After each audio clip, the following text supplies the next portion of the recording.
All right, so here's the thing. I'm at the AT&T store, and there's a gal just sitting there on the computer, and she's just sitting there. She's waiting for somebody to come in. But take a look. The whole store is empty. There's nobody here. There's nobody here at all. It's just, store is empty. There's not one person here. It's just 2 employees and 2 people. But oh no, we can't help you. You have to wait. The old David Spade routine. And you are, and you're gonna, and it's just like, are you kidding me? It's absolutely insanity. And I'm just sitting here thinking, what if you had a firefighter and, they said, I'm the greeting firefighter, and the house is burning down, and people are jumping out of the windows, and there's two firefighters. One is standing there going, I'm looking to say hi to people. And he's a fully trained firefighter. He has the uniform, he has the whole thing. And the other firefighter's in there sweating his guts out and working hard. And the other guy's like on the computer and pushing buttons and smiling and looking around. Oh, this is a fun job. I mean, I get it that if the store is packed and people are walking in like mad, you got to have somebody dedicated to be a greeter. But if the store is empty like this, what are they doing? What kind of nonsense is this? This is just stupidic. I mean, I got to return these 2 cords because they're no longer working and they're warranted. All I had to do is just push a few buttons. You could do that. You could multitask. Oh no, I can only say hello. Your name, hello. Hello, your name, hello. That's all I can do. Like, are you kidding me? Then the gal over here, she's got a phone. She's going to be an hour and a half working on some complex issue. But this gal can just, now she's walking over there. She's going to take off. She's got some other assignment, which is much more important than taking care of the customer. It's just like, are you kidding me? It's just insanity. So I'm here in this giant store. If you ever have a store, if you ever have a opportunity to have a store or some kind of a business, you don't do that. You don't just, I just say hi. That's all I do. I just say hi to people. I can't do anything.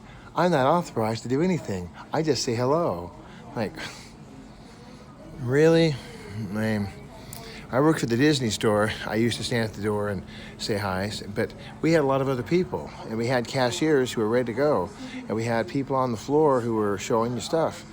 We never had it where it was one person, 2 people, and if it was 2 people, then guess what? I think we would have pulled someone off the door, and, so.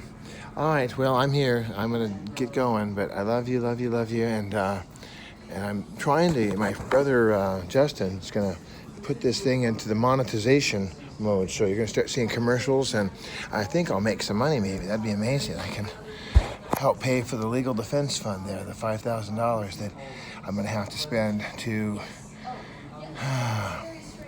get the signature.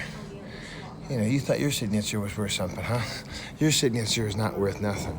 You wait till I get the other signature. It's $5,000 worth. And that's just the basic. That's just the base cost. There's also going to be other expenses, I'm sure, and connected with it.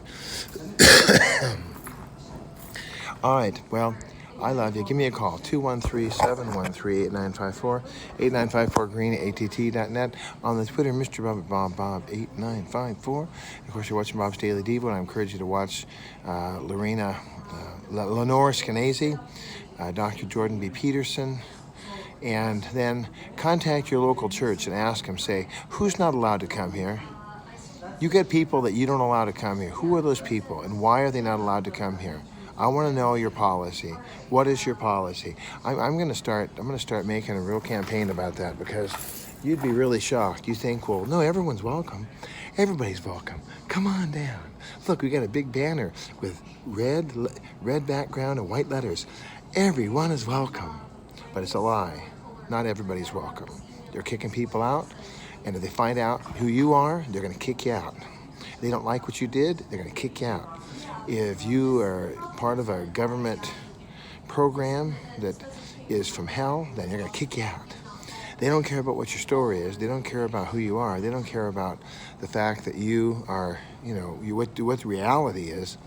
No, it's all about And then once they kick you out, they'll never call you again. The leaders will never call you. They'll never set up an appointment to see you. They'll never be interested in checking in on you. They don't care about your children. They don't care about if you live in a car. They don't care if you're poor or rich. They don't care about nothing. All they care about is their own little position, their own little place in the world. Just what they want for their own family, for their own good. It's a David Spade routine, and it's just obscene. Because they preach, you're supposed to go to the ends of the earth and do this and do that and really go for it. But when it comes down to it, you know, you live in your car, you're homeless. No, too bad. We want the people to have the money. Money, money, money, money. It's crazy. It's just like this whole thing right here, this whole stupidic thing. Look, there's nobody in this whole, I mean, at least the woman's not sitting there going, nah, nah, nah, nah, nah, nah, nah, nah. At least she's not doing that. That's good. But it is insane. Hey, the gal will be back in a minute, and then she sits over there and she'll sign you in. So, yeah, so it's pretty crazy. All right, well, I love you, love you, love you. And talk to your church leadership and find out what it is that they're doing, and find out who is not welcome. You know, I think it'd be a good thing to go to your pastor and say, Pastor, I know that you have a hit list at this church. You have people that are not allowed to come here. There are people that have been verboten to be in the presence of the Lord in the congregation. And why is that? Why are those people no longer allowed to be in the fellowship of God? Why can't they be here at the church? You know, and find out why. And then say, isn't there a way we can work that out? Can't we make a way? Can't we make a men's group? Can't we make a women's group? Can't we, you know, can't we go out and visit those people? You know, visit them in prison and say, hey, you know, I know that you're alone and you're cold and you're tired and you're hungry and you've been wronged by the government. You're suffering injustice, but we don't want to even say hi to you. I think that's so, I mean, I call everybody. You know how many people are on my phone list? I got thousands of people on my phone list. And I regularly take time. Now, I'm not a pastor. I'm just a regular dude. I'm just an old dude living in my car, just trying to make it by. But I take my time to write to people, to call people, to text people, to email people, to be inclusive. When, for instance, I went to a church event on Sunday, and I was invited to sit at a certain table. So guess what? I sat at that table. And you know what I did? I noticed that there was an empty seat. And this person kept putting a bag on the seat, but I said, you know, there's people coming in and don't have a seat. So I said, why don't you come on and join us? I got to go. Love you. Bye.